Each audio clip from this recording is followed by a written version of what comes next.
So, My Hero Academia chapter 393 is here, and just a single word actually made many fans angry, especially the translators. At the translators, which we'll be talking about. You guys might already know, but I'll just get right into it with the recap and theories on where this story might head. But before we continue, if you could grab the subscribe button and get me to 500 subs, I'll be really grateful. So this chapter actually opens up with the League of Villains in I guess season 3 or season 4 when they kind of met and they are in this different hideout, and Twice is telling Toga to have a villain name, and it's kind of they just realize that Shigaraki and Toga are the only two to not have a villain name.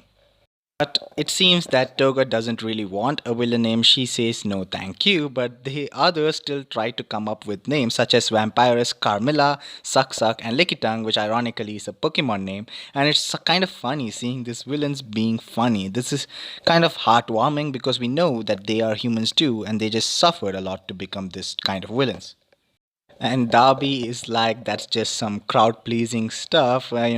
Before even the quirk registration things were there, it was just some crowd pleasing stuff. And Mr. Compress is like, in the background, you're one to talk, Darby. He's the most famous out of all of them with this kind of supervillain name, right? So that is also kind of funny. This is when Shigaraki gives a history on why there are superhero and supervillain names. It seems it was actually to call different anonymous villains something with a nickname, and they also started having their identity. And sometimes, and as time passed, that actually became superhero names, and this world turned into a comic book. But Shigaraki says that he's good and he doesn't really want to talk about it anyway. And as for why Himiko Toga doesn't really want a supervillain name, well, her answer is simple as hell because she just wants to live as Himiko Toga, and with the League of Villains, she feels like she can be herself. We cut back to the present with, Ochako versus Toga, and Toga screaming on top of her lungs that this is a do or die kind of situation because this is kind of not a game. But the art is so amazing, and kind of surprised that they are keeping this up in a weekly basis because just look at those textures on Uraraka. That is something that even I can't imagine someone doing. And that is when Himiko Toga uses her different kind of ability, a new named attack called Sad Man's Legend. And we see many twices other, we also have Uraraka, we have different kind of people such as Deku that looks like Froppy for some reason. I don't know, just her attack having a named attack that is this powerful is kind of scary that she's attacking Uraraka with this right now. Again, with the amazing artwork, we see many kind of clones such as Twice's and Uraraka's herself attacking Uraraka, and Uraraka is using gunhead martial arts that she learned, trying to beat every one of them. Well, she isn't really hurting them; she's just touching them so that they fly away. That's her power, right? Even Toga questions that she's just making them float. What use is that? And that is when Uraraka replies that her zero gravity isn't a power for hurting people. She doesn't feel like she will be happy if she drops people out of the sky. And her power is to protect people, not hurt them. And that's kind of awesome. This piece of dialogue.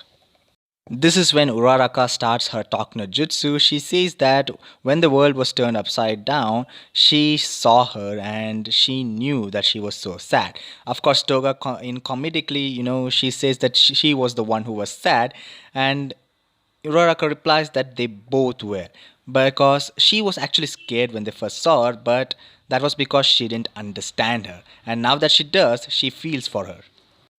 Uraraka states that when she was a kid, she saw many people amongst her be very, very happy, and that actually made her genuinely happy.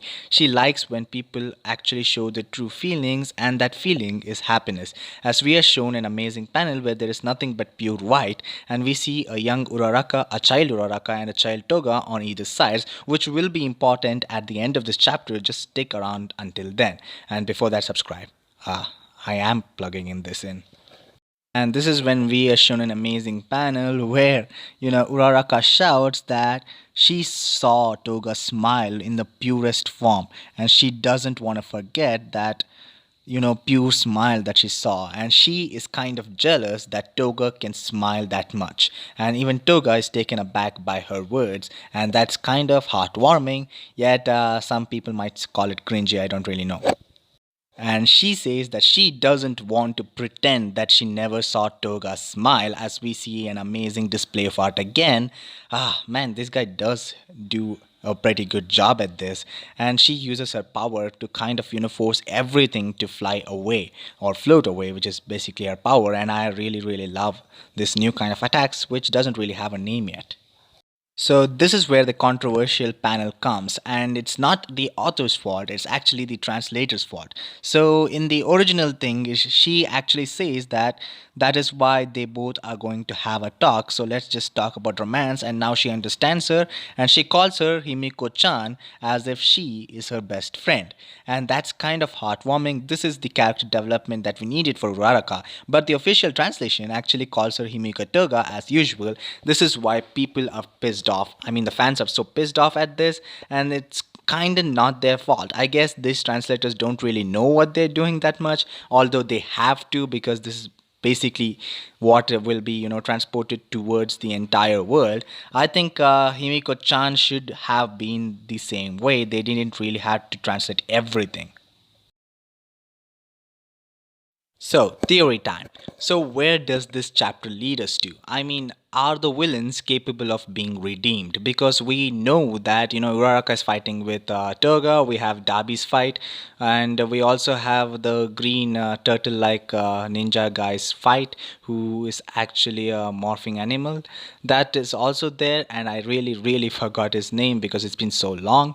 And yes, we also have Shigaraki's fight. Do you think the villains can be forgiven or redeemed as we find a new final enemy that is like all for one, and we all actually team up? Is this really possible? I don't really know, but I would think that's a possibility.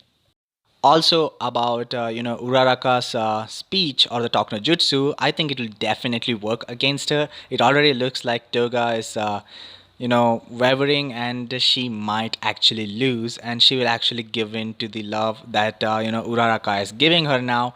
I don't really know if she is going to live though, because she has of course committed so many crimes, and if we just redeem her just like that, I don't know, guys. She might be imprisoned for her entire life, but she'll at least have a friend to come and visit her.